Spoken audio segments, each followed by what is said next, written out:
Hello everyone, welcome to our channel Study Bulb. आज हम निकालना सीखेंगे pH value of monobasic acid and dibasic acid. यानी monobasic acid में पीएच वैल्यू कैसे निकालते हैं और डाईबेसिक एसिड में पीएच वैल्यू कैसे निकालते हैं। साथ ही साथ हम जानना सीखेंगे कि कुछ लॉ के टर्म्स को देखेंगे, क्योंकि बिना लॉ के टर्म्स को के बिना आप पीएच वैल्यू को नहीं निकाल सकते, तो उसको भी समझेंगे। अगर आपको ये वीडियो अच्छा लगता है या लग रहा है या आपके लिए कहीं भी हेल्पफुल है तो please subscribe my channel, like and share also. Now start with the pH value. PH value निकालने से पहले मैं आपको कुछ टर्म्स बताऊंगी which is very important for pH value. तो स्टार्ट करते हैं। यहाँ पे मैं एक एक्सप्रेशन लिख रही हूँ। अगर आपको log the base of 10 a to the power b का एक्सप्रेशन मिलता है तो आप क्या करेंगे, इसको ऐसे एक्सपेंड करेंगे, जो पावर होती है ये बाहर आ जाती है और ये वाला एक्सप्रेशन ऐसे बन जाता है। ये जो a होता है वो log 10 के साथ आ जाता है। This is the first expression. Second है कि अगर आपको ये एक्सप्रेशन दिखता है, ये दो एक्सप्रेशन बहुत इंपॉर्टेंट हैं, कम से कम ये दो आपको पता होने चाहिए अगर आप पीएच वैल्यू निकालना चाहते हैं।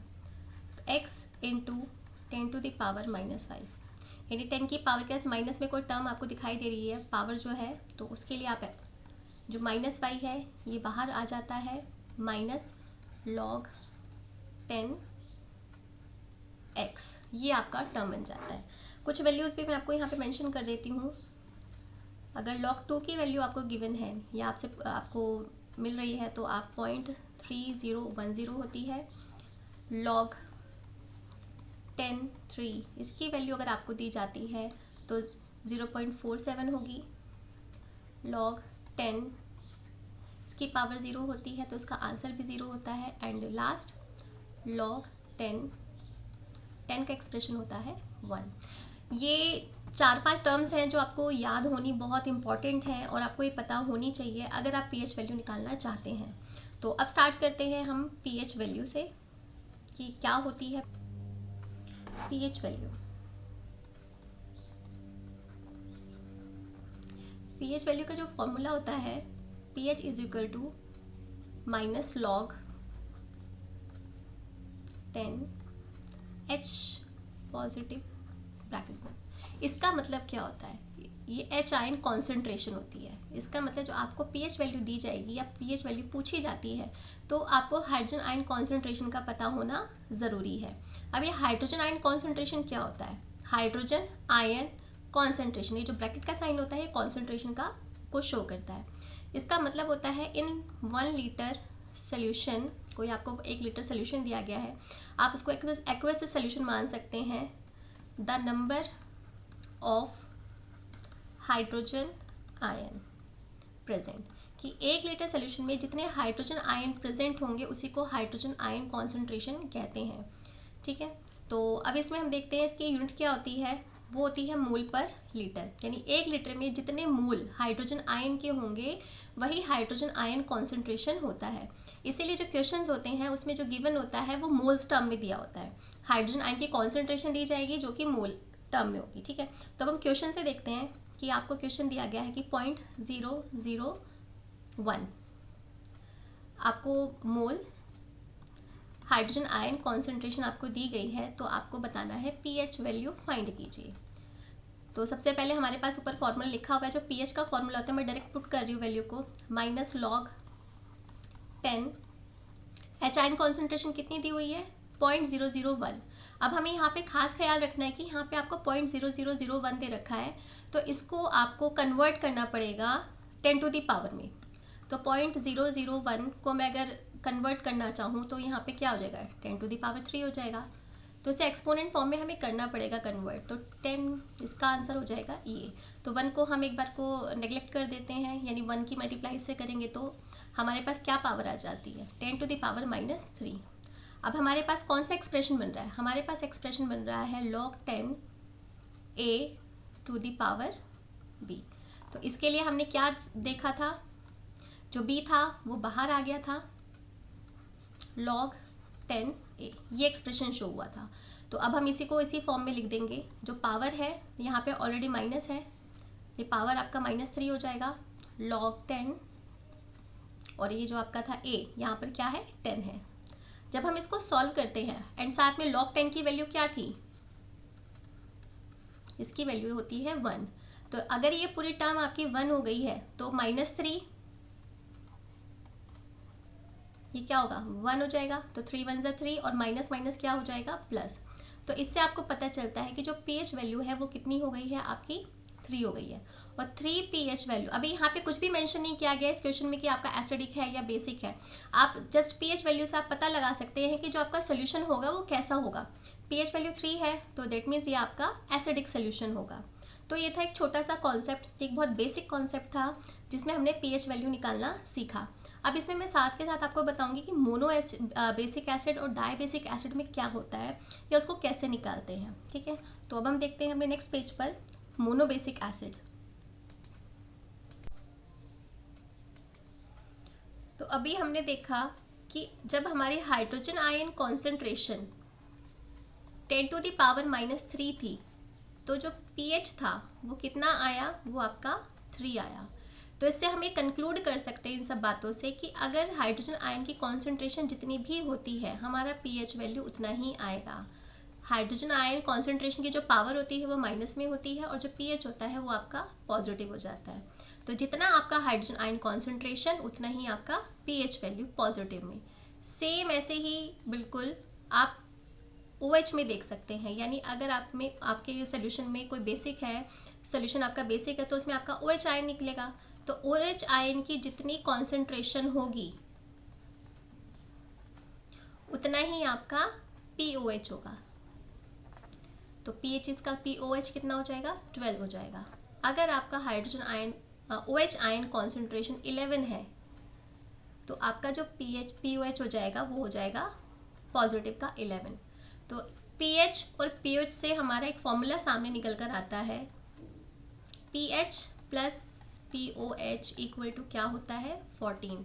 इसका यूज़ कहाँ होगा, अगर आपको कोई बेसिक सोल्यूशन दे दिया गया है और उसमें आपको pH वैल्यू पूछी जाती है तो सबसे पहले आपको POH निकालना होगा, उसके बाद आप pH वैल्यू निकालेंगे।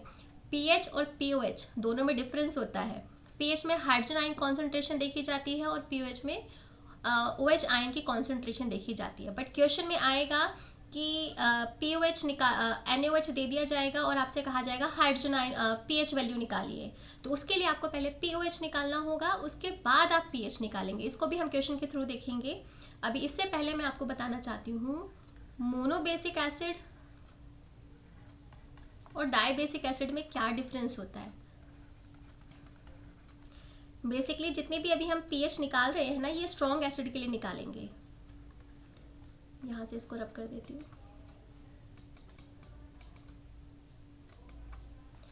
ये जो निकालेंगे ये होगा डाई बेसिक। थोड़ा सा डिफरेंस होता है, जब किसी एसिड या बेस को या जब किसी एसिड या बेस को वाटर में डिसॉल्व किया जाता है तो वो क्या हो जाता है स्ट्रॉन्ग एसिड, और जो स्ट्रॉन्ग बेस होते हैं वो फुल्ली आयोनाइज्ड हो जाते हैं। फुल्ली आयोनाइज्ड का मतलब होता है कि वो कम्प्लीटली उसमें डिसॉल्व हो जाते हैं, ये आपस में टूट जाते हैं, कम्प्लीटली डिसॉल्व।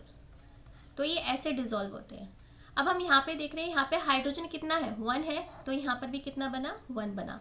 और कम्प्लीटली आयोनाइज्ड का मतलब होता है कि जितने मोल यहाँ पर आपका एसिड का होगा उतना ही आपका हाइड्रोजन आयन, उतने ही मोल आपके हाइड्रोजन आयन के बनेंगे।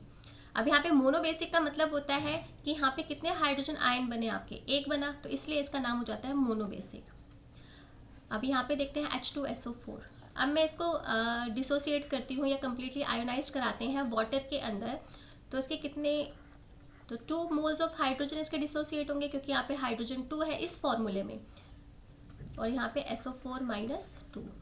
तो इसको क्योंकि इसके अंदर 1 हाइड्रोजन आयन है तो इसलिए मोनोबेसिक हो गया, और इसके अंदर कितने हैं 2 हाइड्रोजन आयन है तो इसलिए ये डाईबेसिक हो गया। तो जब भी क्वेश्चन को सॉल्व करेंगे तो ध्यान रखेंगे कि मोनोबेसिक है, डाईबेसिक है या ट्राईबेसिक है। तो इन चीज़ों का ख्याल रखना है जब pH वैल्यू को निकालते हैं। तो अभी हम इनके कुछ क्वेश्चंस को देखते हैं जिससे पता चलेगा कि मोनोबेसिक एसिड में कैसे निकालते हैं और डाईबेसिक एसिड में कैसे निकालते हैं। तो इसको देखते हैं नेक्स्ट पेज पर।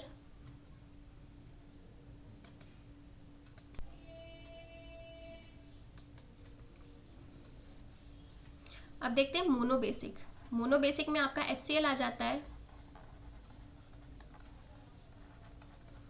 ये क्या होते हैं 100% डिसोसिएट हो जाता है और किस में पाया होगा, स्ट्रॉन्ग एसिड। जो अभी हम पीएच वैल्यू निकालना सीख रहे हैं वो स्ट्रॉन्ग एसिड में निकालना देख रहे हैं, ठीक है।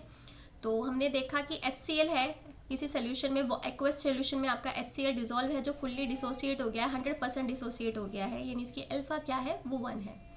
तो ये आपका ऐसे डिसोसिएट होगा 100%। जितने मोल इसके होंगे इतने ही मोल हाइड्रोजन आयन के होंगे, ठीक है। बट यहाँ पे ध्यान रखना ये मोनो बेसिक है। तो अब इसका एक क्वेश्चन देख लेते हैं कि आपको क्वेश्चन दिया गया है कि 10⁻⁻2 हाइड्रोजन आयन कॉन्सेंट्रेशन मोल, हाइड्रोजन आयन कॉन्सेंट्रेशन है किसी सोल्यूशन के अंदर या एक्वस सोल्यूशन के अंदर, तो उसकी पीएच वैल्यू क्या होगी। तो इसका तो बहुत ही आसान हो जाएगा क्योंकि इसको हम पढ़ चुके हैं। जितनी पीएच, जितना हाइड्रोजन आयन कॉन्सेंट्रेशन उतनी ही आपकी पीएच वैल्यू। तो अब इसको थोड़ा सा सॉल्व करके वो देख लेते हैं, आंसर तो अब आपको पता चल ही गया होगा। तो पीएच इक्वल टू क्या होता है, माइनस लॉग, ठीक है। तो इसको हाइड्रोजन आयन कितना है 10⁻⁻2, तो एक्सप्रेशन कैसा आ जाएगा, ये 2 बाहर आ जाएगा, log 10 ऐसे हो जाएगा। और आंसर कितना हो जाएगा, अब मैं इसको डायरेक्टली लिख रही हूँ क्योंकि इस चीज़ को मैं बता चुकी हूँ कि ये आपका माइनस माइनस प्लस हो जाएगा। log 10 की वैल्यू 1 होती है तो इसलिए 2 हो गया। तो ये हो गया हमारा मोनो बेसिक का। इसको हम बड़े आराम से कर सकते हैं, बस ख्याल रखना होता है कि डाई बेसिक है कि ट्राई बेसिक है। तो अब यहाँ पे हम इधर ही देख लेते हैं डाई बेसिक। बस ख्याल रखना जो अभी भी जितना भी हम कर रहे हैं ये स्ट्रॉन्ग एसिड के लिए कर रहे हैं, क्योंकि जो स्ट्रॉन्ग एसिड होता है वो कम्प्लीटली आयोनाइज्ड हो जाता है, 100% डिसोसिएट हो जाता है। तो इसमें हम एग्जांपल लेते हैं, H2SO4 का एग्जांपल ले लेते हैं। अब हम इसको कैसे तोड़ेंगे, इसको कैसे डिसोसिएट करेंगे, तो ये हो जाएगा 2H + SO4 - 2, ठीक है। अब यहाँ पे हमारा जो क्वेश्चन है, मैं यहाँ पे पहले क्वेश्चन लिख देती हूँ, इस क्वेश्चन को मैं यहाँ पर ही कंप्लीट करा दूंगी।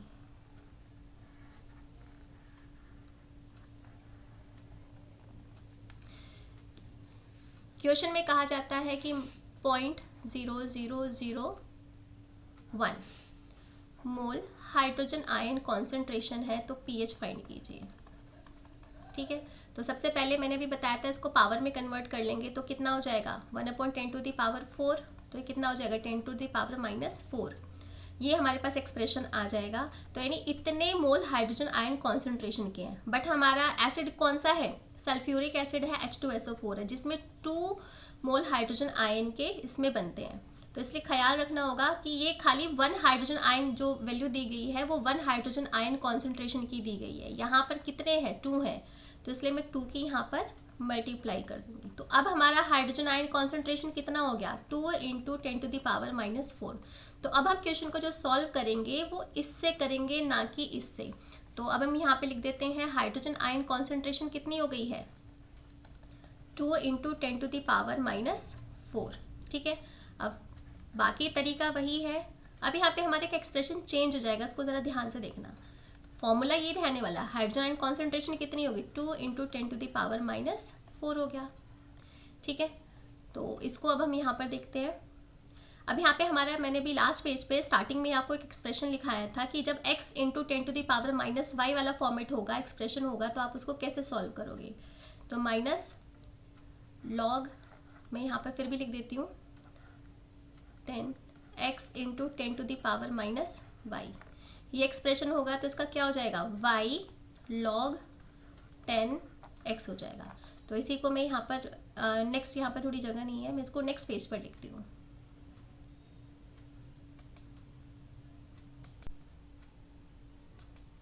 तो हमारा एक्सप्रेशन क्या था, क्वेश्चन था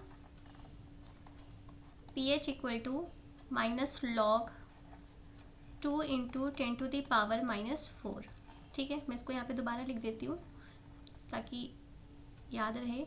तो अब हमारा क्या था, मैंने बताया था आपको भी कि अगर log 10x × 10⁻⁻y वाला फॉर्मेट आपके पास आता है तो आप इसको ऐसे एक्सपेंड करेंगे, जो y होता है वो यहाँ आ जाएगा, -log 10x आपका ये आ जाएगा। अभी हमारा पावर वाला पोर्शन है, यानी इसको हम, मैं दोबारा यहाँ पे लिख देती हूँ, जो 4 हो जाएगा, ये जो पावर है ये आपकी क्या हो जाएगी 4 हो जाएगी, -log x x की वैल्यू क्या है, वो आपका 2 हो जाएगा। तो 4 माइनस log 2 की वैल्यू क्या होती है 0.3010, ठीक है। तो अब हम यहाँ पे निकालेंगे तो क्या हो जाएगा 4 पॉइंट इसमें से माइनस करेंगे तो 3010, जब इसको सॉल्व करेंगे तो 00999 में से 3 गए 6, तो 3.699 समथिंग आपका आंसर हो जाएगा। तो जो pH वैल्यू है वो क्या हो जाएगी 3.699 या 3.6 भी आप उसको बोल सकते हो। अगर हम डायरेक्टली क्वेश्चन को देखते हैं तो क्वेश्चन में हमारा था 10⁻⁻⁴, लेकिन हमारा आंसर क्या आ रहा है, तो उसके हिसाब से आपकी जो pH वैल्यू थी वो 4 होनी चाहिए थी, लेकिन हमारी pH वैल्यू क्या है 3.6 है। तो देयर इज़ अ डिफरेंस। तो आपको ख्याल रखना है कि आपका क्वेश्चन मोनोबेसिक है या डाईबेसिक। अगर मोनोबेसिक होता तो हम इसको आंसर को ऐसे टिक कर देते, बट हमने देखा कि हमारा जो एसिड है वो कैसा है डाईबेसिक है, तो उसके लिए थोड़ा सा एक्सप्रेशन चेंज हो जाता है। तो ये बहुत इंपॉर्टेंट क्वेश्चन से कन्फ्यूजन क्रिएट करने के लिए बहुत जल्दी जल्दी दिए जाते हैं, तो इसलिए इनको डिटेल में मुझे बताना पड़ा। तो आई होप आपको ये क्वेश्चन समझ में आया होगा। तो अब हम देखते हैं नेक्स्ट पेज पर कि अगर आपको कोई बेस दे दिया जाए तो उसकी pH वैल्यू को कैसे निकालेंगे। तो मूव करते हैं नेक्स्ट पेज पर।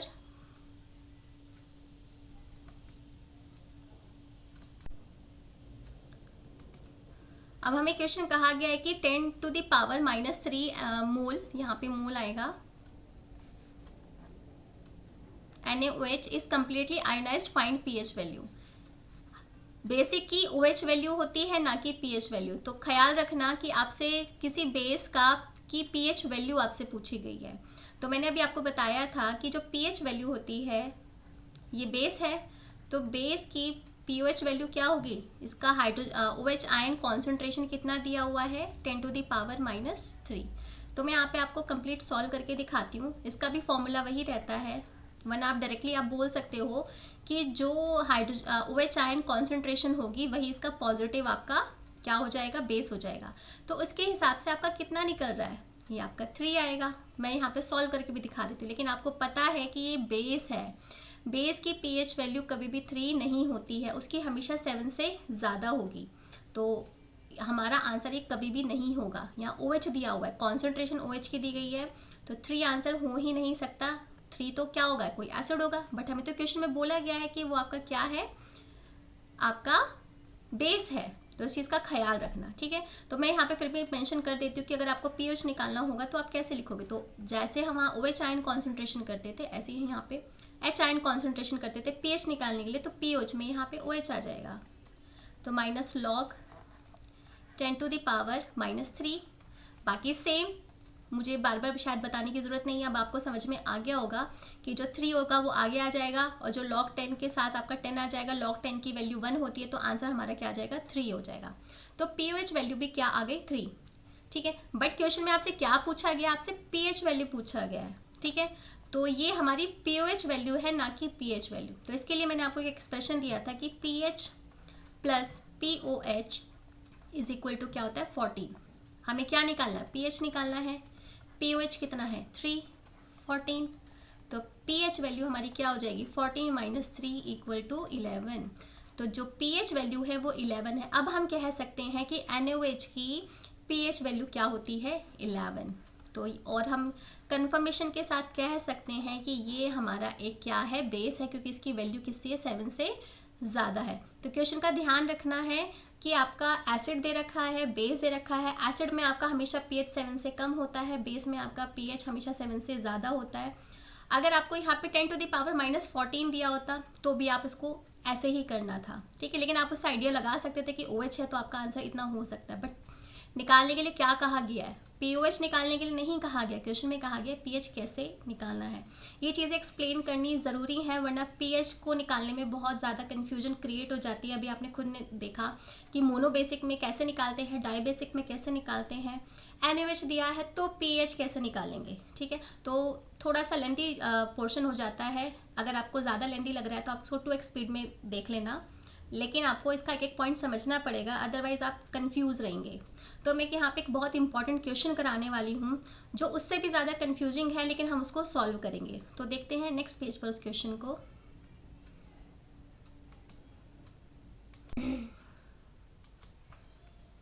वेरी इंपॉर्टेंट क्वेश्चन, 10⁻⁻8 मोल HCl फाइंड pH वैल्यू। कि आपका कोई एक्वस सोल्यूशन है जिसमें HCl डिजॉल्व है, स्ट्रॉन्ग एसिड कम्प्लीटली आयोनाइज या डिसोसिएट हो जाते हैं, तो इसकी जो इक्वेशन बनती है वो HCl hydrogen ion plus chlorine ion. ठीक है, यानी जितने मोल HCl के होंगे उतने ही मोल क्या होंगे, हाइड्रोजन आयन के होंगे। तो अब हम अभी तक तो pH वैल्यू जितनी हमने निकाली उसे समझ में आ गया होगा कि जितनी हाइड्रोजन आयन कॉन्सेंट्रेशन होती है उतनी ही हमारी क्या होती है, pH वैल्यू होती है। लेकिन यहाँ पे ध्यान रखने वाली बात है कि यहाँ pH 8 है, हमें सोल्यूशन में क्या है, HCl दिया गया है, यानी आपका जो मीडियम है वो जो आपका सोल्यूशन है वो क्या होगा, एसिडिक होगा। लेकिन एसिडिक सोल्यूशन का जो pH है वो तो कभी 8 हो नहीं सकता, तो इसके पीछे रीज़न ये है। तो यानी ये हमारा आंसर क्या होगा, सही नहीं है। HCl की pH वैल्यू कभी भी 8 नहीं आएगी, वो नियर बाय 6.9 हो सकता है, 6.7 हो सकता है, कुछ भी हो सकता है, बट वो 8 नहीं होगा। अब ऐसा क्यों, क्योंकि HCl को किस में डिज़ोल्व किया गया है, उसको वाटर में डिज़ोल्व किया गया है। तो वाटर के खुद के भी तो आयंस होंगे कि नहीं होंगे, वाटर के खुद के भी आयंस होते हैं, हाइड्रोजन आयन होता है, तो यहाँ पर हाइड्रोजन आयन को कंसिडर किया जाएगा। क्यों किया जाएगा, पहले क्वेश्चंस में क्यों नहीं किया गया था, तो यहाँ पर देखते हैं। जब हमने हाइड्रोजन आयन कॉन्सेंट्रेशन 10⁻⁻2 लिया था, और वाटर की जो हाइड्रोजन आयन कॉन्सेंट्रेशन होती है वो कितनी होती है, 10⁻⁻7 होती है। तो यहाँ से यहाँ तक जाने में क्या होता है, काफ़ी डिफरेंस आ जाता है, जिसकी वजह से जो 10⁻⁻7 को नेग्लेक्ट कर दिया गया था। लेकिन अब हम देखते हैं कि इस वाले क्वेश्चन में हाइड्रोजन आयन कॉन्सेंट्रेशन -8 है और यहाँ पे वाटर की 10⁻⁻7 है, तो दोनों का जो डिफरेंस है वो बहुत ही कम है। तो अब की बार इसको नेग्लेक्ट नहीं किया जा सकता, तो अब हम इसमें क्या करेंगे, इसको कंसिडर करना पड़ेगा, क्योंकि ये बहुत क्लोज है। यहाँ पे काफ़ी डिफरेंस था, -3 था, -7 था, फिर भी काफ़ी डिफरेंस था। ठीक है, बट -8 और -7 में ज़्यादा डिफरेंस नहीं होता, इसी वजह से हाइड्रोजन आयन को, वाटर के हाइड्रोजन आयन को कंसिडर किया जाता है। तो अब हम इसको कैसे करेंगे, तरीका वही है, बस हमें यहाँ पे वाटर के हाइड्रोजन आयन को भी कंसिडर करना पड़ेगा। तो क्या लिखेंगे, सेम क्वेश्चन सेम तरीका, pH -log 10 hydrogen ion concentration. लेकिन अब की बार हमें वाटर के हाइड्रोजन आयन कॉन्सेंट्रेशन को भी कंसिडर करना पड़ेगा। तो पहले हमें कितना दिया था, 10⁻⁻8 दिया गया था, प्लस अब हम वाटर की भी ऐड करेंगे हाइड्रोजन आयन कॉन्सेंट्रेशन को। ठीक है, बस अब क्वेश्चन खत्म। अब सारा सिर्फ सोल्यूशन का होगा कि हम कैसे सॉल्व करते हैं। तो यहाँ पे 10⁻⁻8 है, यहाँ पे 10⁻⁻7, तो यहाँ पे हम 10⁻⁻8 को कॉमन ले लेते हैं। ठीक है, 1 प्लस इसमें क्या हो जाएगा आपका, यहाँ पे बचेगा 10। ठीक है, तो अब देखो आपको यहाँ पे एक जाना पहचाना एक्सप्रेशन दिखाई देगा, इसलिए कहा था कि आपको एक्सप्रेशंस याद होने चाहिए, 2 ही हैं वही काम करते हैं और उन्हीं से बात बन जाएगी। क्या आपको दिख नहीं रहा है, ये x इंटू 10⁻⁻y वाला एक्सप्रेशन है। मैं यहाँ पे दोबारा से मेंशन कर देती हूँ कि ये जो एक्सप्रेशन है ये कुछ ऐसा है, बस इसको यहाँ कर दिया जाए, इसको यहाँ कर दिया जाए, तो ये कुछ ऐसा एक्सप्रेशन नहीं है। ठीक है, तो इसको हम कैसे सॉल्व करेंगे, जो पावर होती है कहाँ आ जाएगी, बाहर आ जाएगी, y -log 10x।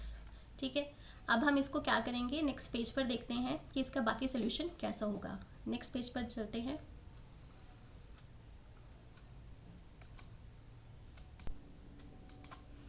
मैं इस एक्सप्रेशन को वापस लिखती हूँ, pH -log 10, ये आपका था 10⁻⁻8 इंटू 11। ठीक है, ये x इंटू 10⁻⁻8 y वाला एक्सप्रेशन था, तो इसको एक्सपेंड करके हमने लिखा, जो पावर थी वो 8 हो गया, -log 10⁻11। ठीक है, log 10 11 की जो वैल्यू होती है, क्योंकि ये थोड़ा अलग क्वेश्चन है तो स्पेशल क्वेश्चन है, तो स्पेशल क्वेश्चंस की वैल्यूज आपको पता होनी चाहिए, आप याद भी कर सकते हैं। log 10 11 की वैल्यू होती है 1.04। ठीक है, तो बस क्वेश्चन अब खत्म। log 10 11 की वैल्यू 1.04 है, तो जो pH वैल्यू वो आती है 6.96। अब यहाँ पे आपको समझना होगा कि क्वेश्चन इतना इम्पोर्टेंट क्यों था। अभी हमने देखा कि हाइड्रोजन आयन कॉन्सेंट्रेशन हमको कितनी दी हुई थी, 10⁻⁻8 क्वेश्चन में गिवन थी, तो उसके हिसाब से हमारी पीएच वैल्यू क्या थी, 8 होनी चाहिए थी, विच इज़ नॉट पॉसिबल, क्योंकि हमारा जो सोल्यूशन में कैसा है वो एसिडिक है, वो उसमें क्या था, एसिड था, HCl था, तो पीएच वैल्यू 8 होना तो पॉसिबल ही नहीं है, तो उसमें कुछ ना कुछ तो था, यानी वहाँ पे हमें वाटर के हाइड्रोजन आयन की कॉन्सेंट्रेशन को भी कंसिडर करना होगा। तो उसी वजह से हमारा जो आंसर, फाइनल आंसर क्या आया, तो ये हमारी करेक्ट पीएच वैल्यू है। तो इस चीज़ का ख्याल रखना है कि आपको कैसा सोल्यूशन दिया गया है, एसिडिक है या बेसिक है। तो आज की वीडियो में हमने जितने भी क्वेश्चंस किए थे वो स्ट्रॉन्ग एसिड के लिए किए थे, जो कि कम्प्लीटली आयोनाइज हो जाते हैं। जितने मोल एसिड के होंगे उतने ही मोल हाइड्रोजन आयन के बनते हैं, जितने मोल आपके बेस के होंगे उतने ही OH आयन आपके बनते हैं। तो आई होप आपको इस आज की वीडियो पसंद आई होगी। अगर आपको वीडियो पसंद आई है तो subscribe my channel, like and share also. Thank you very much.